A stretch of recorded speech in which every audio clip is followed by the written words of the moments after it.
اونا پرسکاریه. چند سال داری پرسکاری میکنی؟ من 3 سال. 3 سال. دیگه اوستا شدی واسه خودت.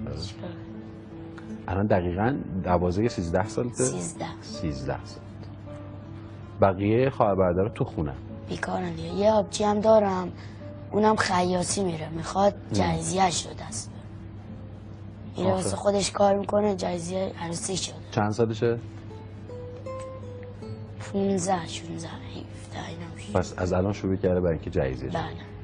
تو چی یواش یواش پولاتو جمع میکنه براش جایزیه بخری؟ انشالله. آره؟ جمع میکنی. بهش فکر میکنی؟ بله بهش فکر میکنم. به آینده خواهر برادرت فکر میکنی؟ بله به آینده آبجیم، داداشم، دوستشون دارم همشونو باشه. کوتاه میکنم. چقدر پول در میاره رضا تو ماه؟ من ماهی 350 400 کار میکنم. پولو چیکار میکنی؟ میدم به مامانم. کلشو؟ بله. برای خود چیزی نمیخری؟ برای خودم سر ماه 5 شام ور میدارم. ماهی 5000 تومان شو بله. برمیداری. یعنی 345000 تومان بدی به مامانت. 300.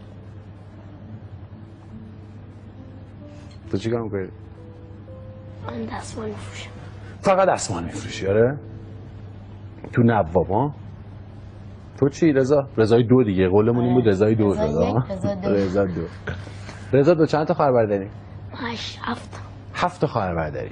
با مامانم اینا 7. مامانت اینم جدا خواهر برادر حساب کردی؟ چند تا خواهر برادری؟ 2 تا خواهری. بشمر. 3 تا برادر. 5 2 تا. 2 تا دختر، 3 تا پسر. 5. تو چندمی رضا؟ من از همه‌شون بزرگترم. تو از همه بزرگتری؟ خواهرام از اما بزرگترن، برادرم بزرگتر. آها. دوست داره که بزرگتره باشه. تو پسر تو از همه بزرگتری. دیگه مرد خونه است، بعد بابا اینه. آفرین، چه تعریف خوبی. یعنی بعد از بابا تو میشی مرد خونه ها. بابا چیکار میکنه رضا 2؟ بابا مریض خونه افتادن.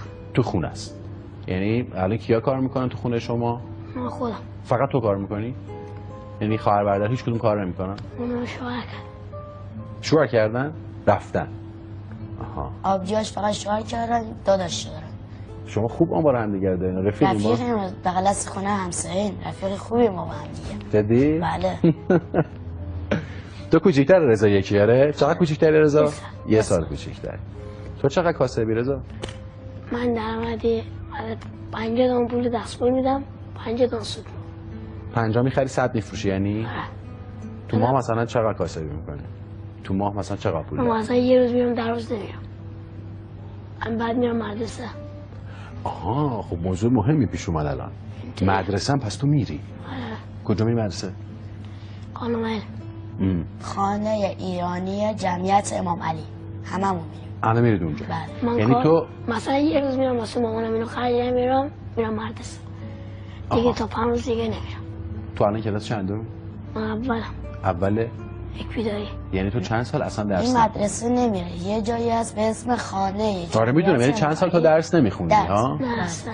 مثل من دیگه، منم یعنی اصلا دوست نداشتین درس بخونی تو مسابقه؟ دوست داریم. نمیشه. من یه روز رفتم چلو بازی کردم، میزدنم، بابام گفت نمیفرستم. منم که به پولش احتیاج داشتیم نتونستیم بریم. بذار رضا تعریف کنه. تو رفتی خونه چیکار کردی؟ وقتی میمدم دستم کوبود. دستا چی بود؟ با چوب میگذاشتن لای دستم.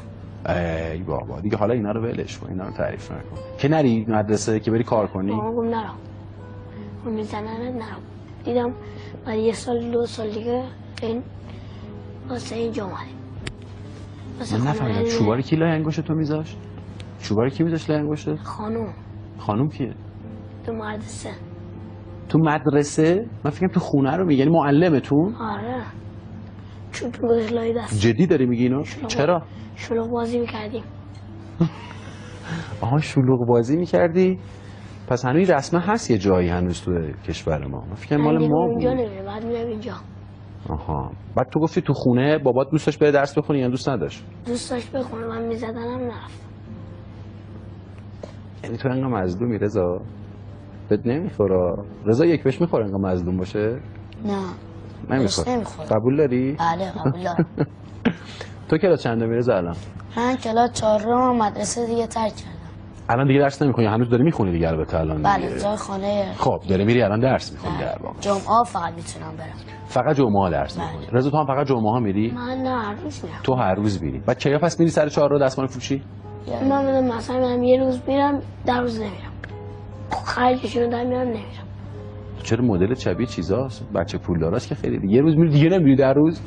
چقدر خوب کاسبین خیلی خوبه رضا پس از شما. 50 تا بیشتر کار میکنم.